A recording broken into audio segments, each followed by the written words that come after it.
magkuan ang magtag, ang taggers, mag blindfold og ang mulagbang gani kay mag blindfold pod.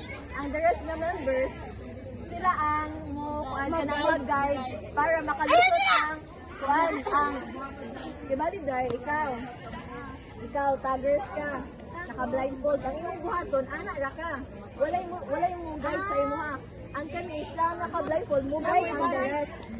O gusto mo na yung taggers kita oo Ikaw na precious, ikaw na magana. Ako taggers. Dili siya, dili ka wala yung guide. Kaya lang guide na. After kung si Precious makalabang na din niya, naamoy kuan ito. Buo na word. Isara. Oh, isara kailangan. Ako na, di kamo na guys. Nay mo kuha na na guys. Kamo labaran di sige na. Ito ang labang.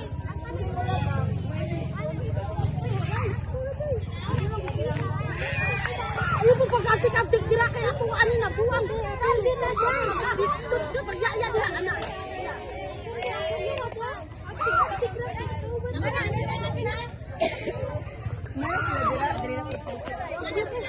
Yes, manam. Minapod. Wala pa.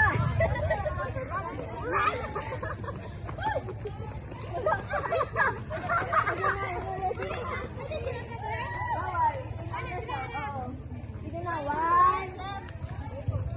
1, 2, 3, go! Kapag abak-abak ay madunggan ka, dapat slow motion.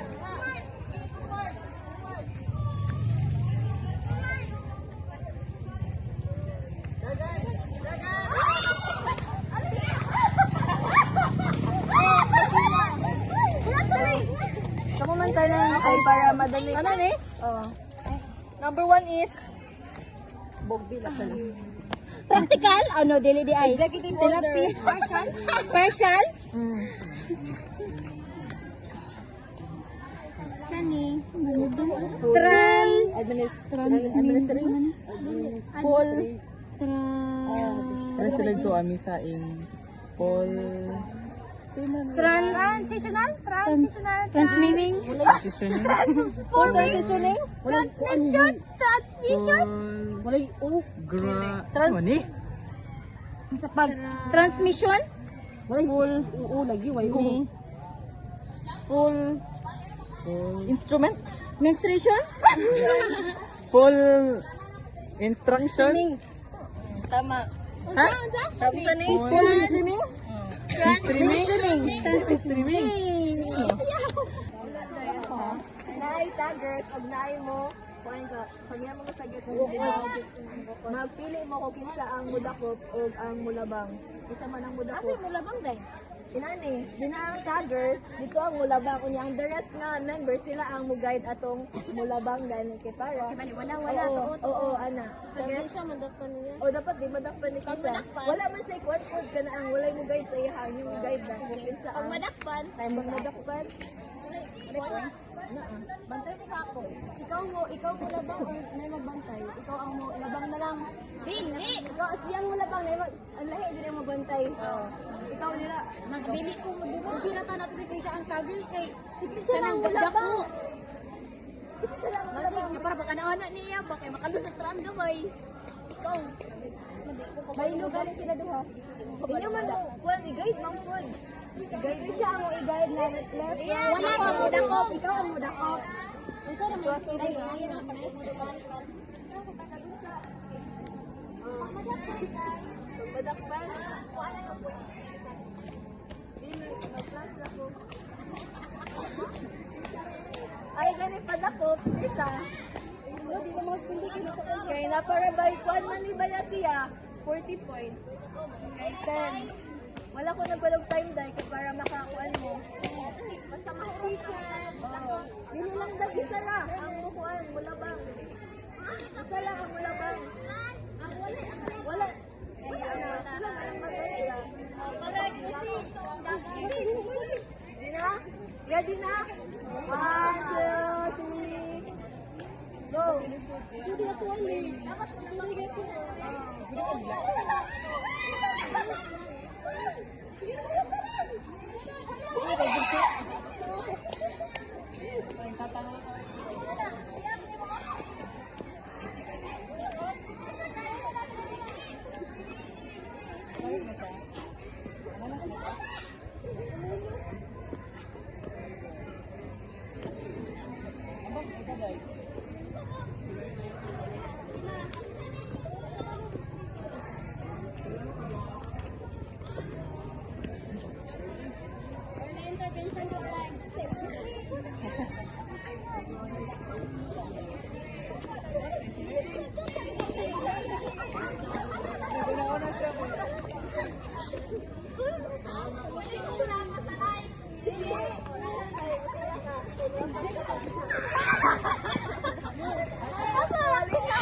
Okay na.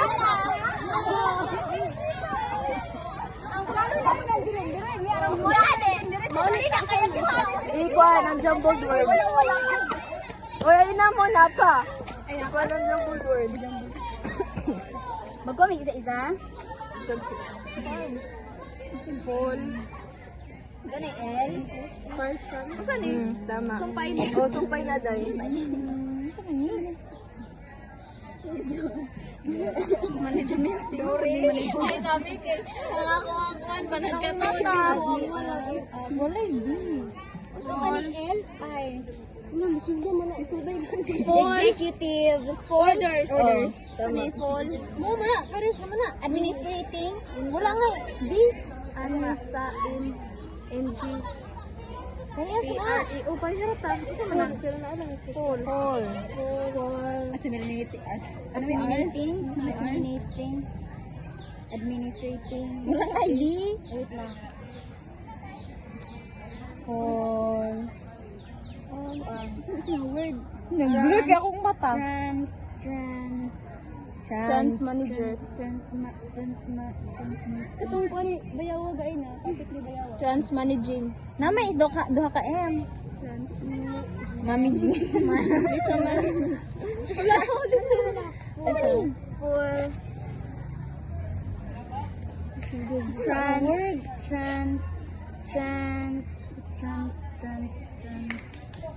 Click mo. Kwansiya. Ang nag-last letter of first. Ang first letter M, tapos ang last letter kay ay ang last nga two letters kay na NG. Ing. Much. Matricing. Miss. Miss mo siya, miss. Kasi wala. Ministrating. Transmitting. Miss Transmitting. Miss. Mistreatment.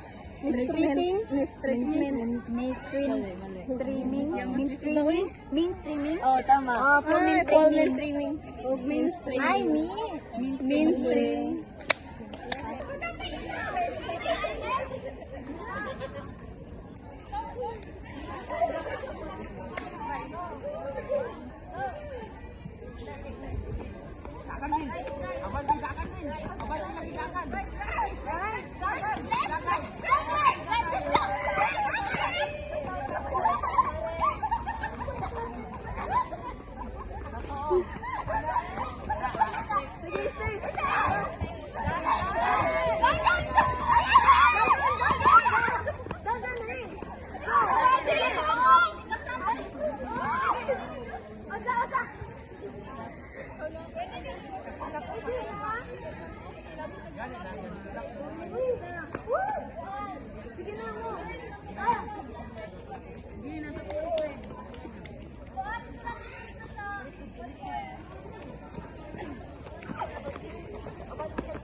Okay, si Joshua tumudak ko.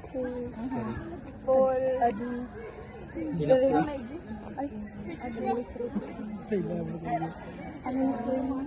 Mainstreaming. Full mainstreaming. Kani. Exclusive. Executive. Executive orders. Ang kani? Tilapia. Partial. Administrating. Mali. Administrating. Ay, ministering? Mainstream. Mainstream swimming. Diba? Diba ang difference na ay mo na-post. Ito ano na ba? Tapos na mo lusot. Tapos ang challenge kay ang mudakop mag-blindfold o ang mo kuan ang mulusot mag-blindfold pod. Tapos kato ang the rest nga kuan kanang members sila ang moingon inyong tabangan tong mo tabok. Kamoy maingon nga, left right day ana.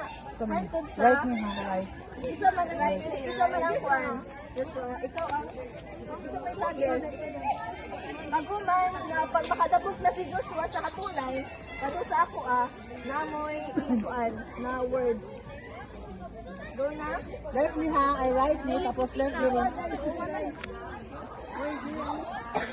Ako yung sangit kagdakan. Sige, sige sa kagalin. Ini ako dahil. Ang iluhang left. Tapos si Joshua, inyong tabangan si Joshua nga makalabang. Sa ako pag maabot na si Joshua din magkuha na mo, Jenny, wala niyo tawag sila. Oo, Joshua ra. Wala mo tabang ka, Jenny. Wala mo tabang ka, Jenny. Siya yung tabangan. Oh. Ina, 1, 2, 3, go.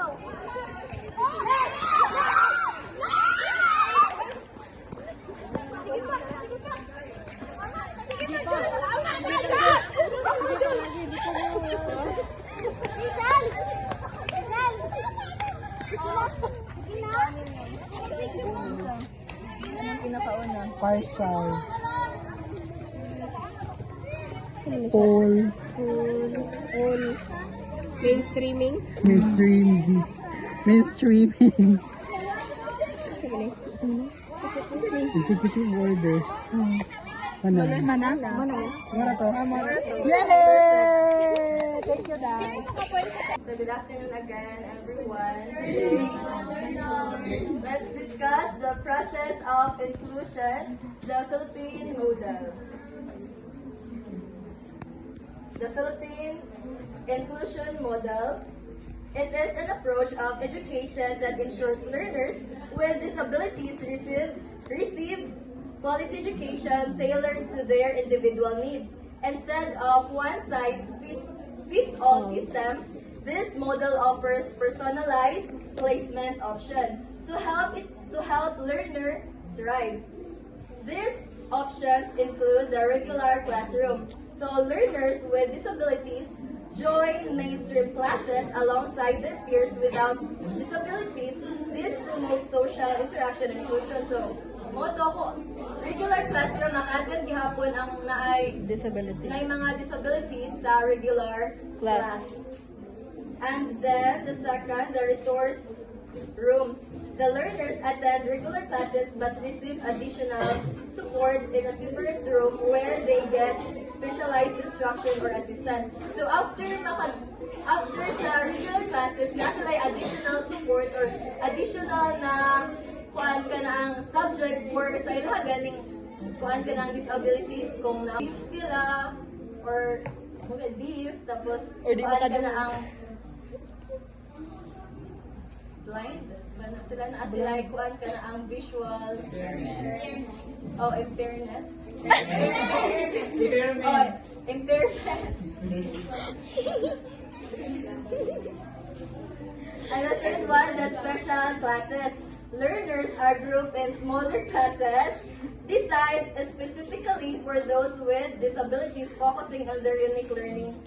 So, tagaan sila special classes kay para ma-address ang ilahang kuan ka ng needs nila. Yes. And lastly, the home-based learning. So, home-based learning, mga students ni sila nga dili na sila makaadto sa eskwelahan kay kuan ka na ang ilahang kuan gani o condition. So, mao na siya. Tagaan sila og kuan ka na ang support and ang education na mismo ang moadto sa ilahang balay. Sana all. Sagot mo? Yes. So there are two processes of inclusion in the Philippines. First, the partial mainstreaming of inclusion. So partial mainstreaming places students with disabilities in regular classrooms for part of the day, while their primary placement is in special classes or resource rooms. This approach allows them to benefit from social interaction with peers while receiving specialized instruction. The alternative curriculum focuses on teaching survival and independent living skills to help students become more self-reliant. This balance supports both inclusion and practical skill development. For example, Juan is a 12-year-old student with mild intellectual disability under partial mainstreaming. So si Juan, mag-attend gyapon siya sa regular classroom para maka-interact sa iyahang peers kay kuan man ta kanang di ba na inclusive education na bisag na siya disabilities maka-eskwela gihapon siya. Yes. Na siya kuan ka ng opportunity, Right. opportunity for all. Nga kuan, Sulod. maka-eskwela, pag maka-access sa education. Yes. And the second process of inclusion in the Philippines is the full mainstreaming of inclusion. So full mainstreaming means that children with an individualized education program attend regular classroom to benefit socially and academically. However, they follow their own individualized materials tailored to their needs. These students are not expected to learn the same content or show the same process as their classmates. This approach promotes inclusion while recognizing different learning goals. For example, Anna, a student with learning disabilities, attends her regular classroom every day to interact with her classmates and participates in group activities. However, she works on specially designed lessons that match her disabilities, different from the rest of the class. While her classmates focus on grade level topics, Anna's progress is measured based on her individualized goals. This allows her to be included socially while learning at her own pace. So, bisag naa siya'y learning disabilities, maka-attend gyapon siya sa regular classes o naapod siya'y kuan ka na ang specially designed lessons for her kuan ka na ang disabilities. Nakasabot mo? Yes. So let's proceed to the relevant documents for inclusive education. First, the international mandates. These are the guidelines and recommendation of inclusive education issued by international organizations like UNESCO. For example, UNESCO Salamanca Statement 1994, I know nga na-discuss na ni Miss Ranga, the Salamanca Statement. Yes. It advocates for inclusive education worldwide, urging governments to integrate children with disabilities into regular schools. Nasabtan? Yes. And the second one, the presidential decrees. These are the official orders issued by the President of the Philippines that have the force of law, often addressing urgent or important matters in education. For example, Presidential Decree number 603/1974 established the Philippine educational system, laying the foundation of inclusive policies. We all know nga naa sila'y nanayuno para bisag naay kuan kanang disabilities ang bata maka-attend gyapon siya sa klase o kuan kana ang maka-access siya sa education. And the third one, the executive orders. These are directives issued by the government departments or the president to implement laws or policies, including those related education. For example, the Executive Order number 356/2004 created the National Council of Disability Affairs to promote the welfare of persons with disabilities, including their education. And the fourth one, the Republic Act. Everyone, please read the Republic Act. International laws passed by the Philippine Congress Regarding education.